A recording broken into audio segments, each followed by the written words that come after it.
Chalakudy പോട്ടയില് federal bank അല്പം മുമ്പ് കൊള്ളയടിച്ചു. 15 ലക്ഷത്തോളം രൂപയാണ് നഷ്ടപ്പെട്ടതെന്ന് പറയുന്നത്. ഒരാൾ ഒറ്റയ്ക്കാണ് ആ കൊള്ള നടത്തിയത്. വളരെ ക്ലാസിക്കായി കൃത്യമായി അത് ആസൂത്രണം ചെയ്താണ് ഒരാൾ ഒറ്റയ്ക്ക് ആ കൊള്ള നടത്തിയത്.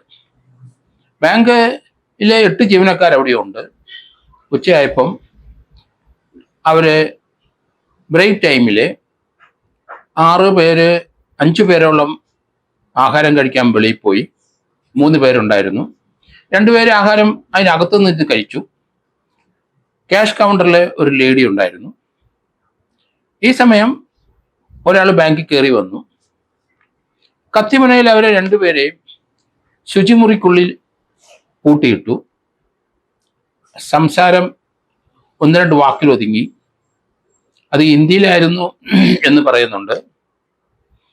ഏതായാലും 2 പേരെയും കത്തിമുനയിലെ ആ ശുചിമുറിക്കകത്ത് കയറ്റി അവിടെ പൂട്ടിയിട്ട് വെളിയിൽ നിന്നുള്ള ആ ലോക്ക് നമ്മൾ വിളിക്കുന്ന ഹാൻഡിലിൻ്റെ അവിടെ ഒരു കസേരയുടെ കാല് തള്ളി ഉന്തി കയറ്റി ആ കസേര ആ ഡോറിൻ്റെ അവിടെ തന്നെ ഇരുന്നു. അകത്തുനിന്ന് വലിച്ചാൽ തുറക്കാൻ പറ്റാത്ത അവസ്ഥയിലാക്കി. അതിനുശേഷം ഇപ്പോഴത്തെ ക്യാഷ് ക്യാബിൻ അതിൻ്റെ ഗ്ലാസ് ബലം പ്രയോഗിച്ച് തള്ളി അത് പൊട്ടി താഴെ വീണു. അതിൻ്റെ പകുതി ഭാഗം ലോവർ ഭാഗത്തെ ഗ്ലാസ് തള്ളി മാറ്റിയിട്ട് അതിൽ അകത്ത് കിടന്ന് ആ ക്യാഷിലുണ്ടായിരുന്ന പെൺകുട്ടിയെ കത്തിമുനയിൽ ഭീഷണിപ്പെടുത്തി അവിടുന്ന് 15 ലക്ഷം രൂപ താൻ കൊണ്ടുവന്ന ബാഗിനകത്ത് പിന്നിലിട്ടിരുന്ന ബാഗിൽ നിറച്ച് അയാൾ രക്ഷപ്പെട്ടു. CCTV ദൃശ്യം നോക്കിയപ്പം അയാൾ വരുന്നത് കണ്ടു. ഒരു ഹെൽമെറ്റ് ധരിച്ചിട്ടുണ്ട്. മുഖം കാണാൻ ഒക്കില്ല, കണ്ണ് മാത്രം കാണാം. കയ്യിൽ കറുത്ത ഗ്ലൗസ് ധരിച്ചിട്ടുണ്ട്. അതോടൊപ്പം തന്നെ ഒരു ബ്ലാക്ക് ജാക്കറ്റ് ധരിച്ചിട്ടുണ്ട്. ഹെൽമെറ്റ് ബ്ലാക്ക് കളറാണ്. അയാൾ ഒരു 2 വീലറിൽ വരുന്നുണ്ട്. ഇലക്ട്രിക്കൽ 2 വീലറാണെന്ന് തോന്നുന്നു. അത് ബാങ്കിന്റെ മുന്നിൽ കൊണ്ടുവന്ന് വെച്ചു. വളരെ കൂളായിട്ട് ഇറങ്ങി ബാങ്കിനകത്ത് പോകുന്നു. 2:15 കഴിഞ്ഞിട്ടുണ്ടാവും. 2:35 അയാൾ വെളിയിൽ ഇറങ്ങി പോവുകയും ചെയ്തു. 10 മിനിറ്റോളം ബാങ്കിനുള്ളിൽ ഉണ്ടായിരുന്നു. അയാൾ വന്നത് 2 വീലറിലാണ്. ആ 2 വീലർ വന്ന് നിർത്തിയപ്പം അതിൻ്റെ ഇടതും വലതും റോഡ് സൈഡിൽ 2 വാഹനങ്ങൾ പാർക്ക് ചെയ്തിരുന്നു. അയാളുടെ പ്രായം എങ്ങനെയായാലും ഒരു 25-40 ഇടയ്ക്ക് വരണം. അയാൾ കൂളായിട്ട് ബാങ്കിനകത്ത് കയറിയിട്ടാണ് ഈ പ്രവൃത്തി ചെയ്തത്. ബാങ്ക് തീർച്ചയായിട്ടും നല്ല പരിചയമുള്ള ആൾ തന്നെ. ബാങ്കിൽ ഓരോ ക്യാബിനും അയാൾ പരിശോധിച്ചിട്ടുണ്ടാവും. എത്ര ജീവനക്കാരുണ്ടെന്നും നേരത്തെ തന്നെ മനസ്സിലാക്കിയിരിക്കുന്നു. അതിനുശേഷമാണ് ഒറ്റയ്ക്ക് ഈ ഓപ്പറേഷൻ. 15 ലക്ഷം രൂപയെ കൊണ്ടുപോയുള്ളൂ. അയാളുടെ ബാഗിലിട്ടിരുന്ന പിന്നിൽ തൂക്കിയിട്ടിരുന്ന ബാഗിനകത്ത് നിറച്ചാണ് അയാൾ കൊണ്ടുപോയത്. അതേ വാഹനത്തിൽ തന്നെ തിരിച്ചുപോയി. ഇമ്മീഡിയറ്റ് ആയിട്ട് പോലീസിനെ അറിയിച്ച് പോലീസ് എത്തി. നാട്ടുകാരോട് കൂടി അവിടുത്തെ MLA വന്നു. ബാങ്ക് മുഴുവൻ പരിശോധിച്ചു. ഫോറൻസിക്കാരെത്തി, ഡോഗ് സ്ക്വാഡ് എത്തി, ഫിംഗർ പ്രിന്റ് ബ്യൂറോ എത്തി. എന്തായാലും പോലീസ് വളരെ ക്വിക്കായിട്ട് ആക്ട് ചെയ്തു. CCTV ദൃശ്യം ബാങ്കിലെയും പരിസരത്തെയും ഒക്കെ നോക്കി. കോട്ട ജംഗ്ഷനിൽ നിന്നാണ് ഇയാൾ 2 വീലറിൽ ഇങ്ങോട്ട് വരുന്നത്. ബാങ്കിൻ്റെ മുൻവശത്ത് വെച്ചിട്ട് കയറിപ്പോയി. തിരിച്ച് അതേ 2 വീലറിൽ തന്നെ മടങ്ങി പോകുന്നുണ്ട്. പിന്നീട് ഇടവഴി കൂടെയൊക്കെയാണ് പോയത്. ഇത് മിക്കവാറും ഒരു മലയാളിയാകാനുള്ള സാധ്യതയാണ് കൂടുതൽ. ഹിന്ദി വാക്ക് പറഞ്ഞെങ്കിലും ഹിന്ദി സംസാരിക്കുന്ന മലയാളിയാകാനുള്ള സാധ്യത. അവിടെ നല്ല പരിചിതമായ ആളാണ്. അയാളെ തിരിച്ചറിയാതിരിക്കാനാണ് ഹെൽമറ്റും അതുപോലെ തന്നെ ബ്ലാക്ക് ആയിട്ടുള്ള ഗ്ലൗസും അതുപോലെ ഒരു സൂട്ടും കറുത്ത ഒരു ഷൂവും റണ്ണിങ് ഷൂ ആയിട്ട്. അത് തന്നെ ഫുൾ സ്ലീവ് ആയതുകൊണ്ട് അയാളുടെ ബോഡിയെ പറ്റി വളരെ വ്യക്തതയില്ല. അയാൾ വന്നു ബാങ്കിൽ കൃത്യമായി ഒരു ഓപ്പറേഷൻ 10 മിനിറ്റ് കൊണ്ട്. ബാങ്കുകാരെല്ലാം ശരിക്കും പഠിച്ചിരിക്കുന്നു അയാൾ. കാരണം പണമായിട്ട് വീണ്ടും കൂളായിട്ട് ഇറങ്ങി പോവുകയാണ്.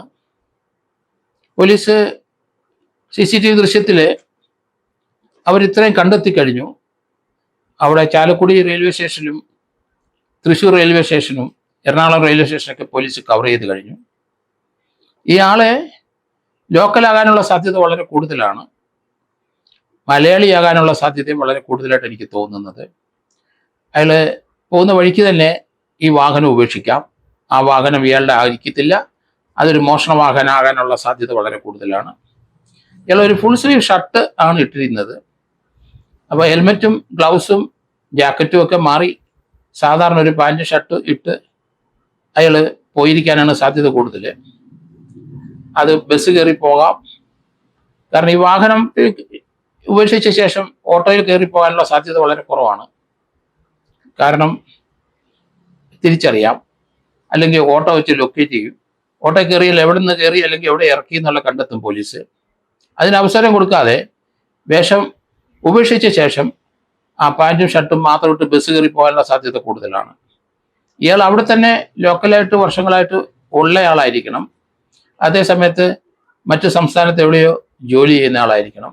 ക്രിമിനലാണ്, സംശയമില്ല. ഓപ്പറേഷൻ നല്ല കണ്ണിങ് ആയുള്ള ഓപ്പറേഷനാണ്. മറ്റൊരാളുടെ സഹായം അയാൾക്ക് ആവശ്യമില്ല. അയാൾ തന്നെ ഓപ്പറേറ്റ് ചെയ്തിരിക്കുകയാണ്. എങ്കിലും പോലീസ് വലിയ ആത്മവിശ്വാസത്തിൽ തന്നെയാണ്. കാരണം ചാലക്കുടിയിലും തൃശ്ശൂരും ഇതിനു മുമ്പ് നമ്മൾ കണ്ടു. ഒരു 4-5 മാസം മുമ്പ് അവിടെ ATM തകർത്ത് ATM നിന്ന് ക്യാഷ് എടുത്ത് 3 സ്ഥലത്ത് നിന്നും എടുത്ത് 3/4 മണിക്കൂറിനകം ആ കാർ അവിടുന്ന് രക്ഷപ്പെട്ട് അത് പാലക്കാട് ഏരിയയിൽ ഒരു കണ്ടെയ്നർ ലോറിക്കകത്ത് കയറി അത് തമിഴ്നാട്ടിലേക്ക് പോയി. അവിടെ വെച്ച് എന്തായാലും തമിഴ്നാട് പോലീസും കേരള പോലീസും അവരെ പിടിച്ചു. അതിലൊരാളെ വെടിയേറ്റ് മരിച്ചു. എന്തായാലും ആ കേസ് ഡിറ്റക്ഷനായി. അത് പോലീസ് വളരെ ചടുതിയിൽ ആക്ട് ചെയ്തു. വളരെ ക്വിക്കായിട്ട് അവർ ആ കേസ് ഡിറ്റക്ഷൻ ആവുകയും ചെയ്തു. ഇവിടെ പോലീസ് ഏതായാലും അറിഞ്ഞപ്പോൾ തന്നെ വളരെ ക്വിക്കായിട്ട് വന്നു കഴിഞ്ഞു. അവർ ആ പ്രദേശങ്ങളിൽ പോയി പരിശോധിച്ചു. അവിടെ ഫിംഗർ പ്രിന്റ് കിട്ടാനുള്ള സാധ്യത വളരെ കുറവാണ്. ഫിംഗർ പ്രിന്റ് ബ്യൂറോക്കാർ അവിടെ എത്തിയെങ്കിലും വലിയ പ്രയോജനം ഉണ്ടാവുമെന്ന് എനിക്ക് തോന്നുന്നില്ല. ഫോറൻസിക്കിന്റെ ആൾക്കും വലിയ റോൾ അവിടെ ഉണ്ടാകാൻ സാധ്യത കുറവാണ്. ഫിംഗർ പ്രിന്റ് ഗ്ലാസ് പൊട്ടിക്കുകയും ഗ്ലാസ്സിലൊക്കെ പിടിച്ചെങ്കിലും ഫിംഗർ പ്രിന്റ് കിട്ടാനുള്ള സാധ്യത കുറവാണ്. കാരണം ഗ്ലൗസ് ഉപയോഗിച്ചിട്ടുണ്ട്. ഗ്ലൗസ് ഇല്ലാതെ അയാൾ അവിടെ ഒരു പ്രവൃത്തിയും ചെയ്തിട്ടില്ല. മറ്റൊരു കാര്യം, അയാൾ ആ 10 മിനിറ്റ് സമയത്തിനുള്ളിൽ ആരെങ്കിലും അവിടെ വരില്ല എന്ന് അയാൾക്ക് നല്ല പൂർണ്ണ ബോധ്യമുണ്ട്. നേരത്തെ അയാൾ 1-2 ആഴ്ചത്തെ CCTV ദൃശ്യം ബാങ്കിൽ നോക്കിയിട്ടുണ്ടെങ്കിൽ ഈ കൾപ്രിറ്റ് അവിടെ വന്ന് പരിശോധിച്ച് ബാങ്കിൽ എന്തെങ്കിലും ട്രാൻസാക്ഷൻ നടത്തി പോയതായിട്ട് കാണാം എന്ന് എനിക്ക് തോന്നുന്നത്. ബാങ്ക് ജീവനക്കാരെ ഇമ്മീഡിയറ്റ് ആയിട്ട് പോലീസിനെ വിളിക്കാൻ സാധിച്ചില്ല.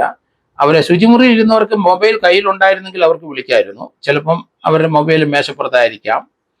പക്ഷേ ലോക്കൽ പോലീസിന്റെ നമ്പറുകൾ എപ്പോഴും ബാങ്കുകാർ അവരുടെ കസ്റ്റഡിയിൽ കരുതി വെക്കണം. അവർക്ക് വിളിക്കാനായിട്ട് ഇതുപോലുള്ള സന്ദർഭത്തിൽ പെട്ടെന്ന് അവസരം വേണം.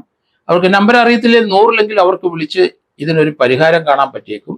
എന്തായാലും ഈ ഒരു ഡേ ടൈമിലുള്ള ഓപ്പറേഷൻ അത് തീർച്ചയായിട്ടും വളരെ ത്രില്ലിംഗ് ആണ്. അത് ചെയ്യാനുള്ള കപ്പാസിറ്റി ഒരു മലയാളിക്ക് ഉണ്ടാകാനാണ് സാധ്യത. മറ്റുള്ളവർക്ക് പാളിച്ചുണ്ടാവും. സംസാരിച്ചത് ചില വാക്കുകൾ മാത്രമേ ഉള്ളെങ്കിലും അത് ഹിന്ദിയിലായിരുന്നു. എങ്കിലും അതിൻ്റെ ഇടയ്ക്ക് ഒരു മലയാളം വാക്ക് വന്നോ എന്നൊരു ജീവനക്കാരന് സംശയമുണ്ട്. അതിനുള്ള സാധ്യത വളരെ കൂടുതലുമാണ്. എന്തായാലും പകൽക്കൊള്ള ഇവിടെ ഒരു ഭയവും പോലീസിനോടോ നാട്ടുകാരോ ഇല്ലാതെ കൃത്യമായി വന്ന് ചെയ്ത് ഓപ്പറേറ്റ് ചെയ്ത് പോകുന്ന കാഴ്ച നമ്മൾ കാണുകയാണ്. കേരളത്തിലെ കുട്ടികളിൽ തന്നെ വളരെയധികം ക്രിമിനൽസ് വന്നു കഴിഞ്ഞു. പണത്തിന് വേണ്ടി എന്ത് പ്രവൃത്തിയും ചെയ്യുന്ന ധാരാളം ചെറുപ്പക്കാർ കേരളത്തിൽ തന്നെയുണ്ട്. അവർ മറ്റു സംസ്ഥാനത്ത് പോയി ജോലി ചെയ്ത് തിരിച്ചു വരുന്നവരുമുണ്ട്. അവർക്കൊക്കെ ഹിന്ദി വശമാണ്. മലയാളം മാത്രമല്ല, ഹിന്ദിയും വശമാണ്. മറ്റു ലാംഗ്വേജും ഒക്കെ പറയും. ഇത് ഈ ലോക്കലായി പോട്ടയിൽ തന്നെ നടന്ന ഒരു ഓപ്പറേഷൻ ആയതുകൊണ്ട് മലയാളിയാകാനുള്ള സാധ്യത വളരെ കൂടുതലാണ്.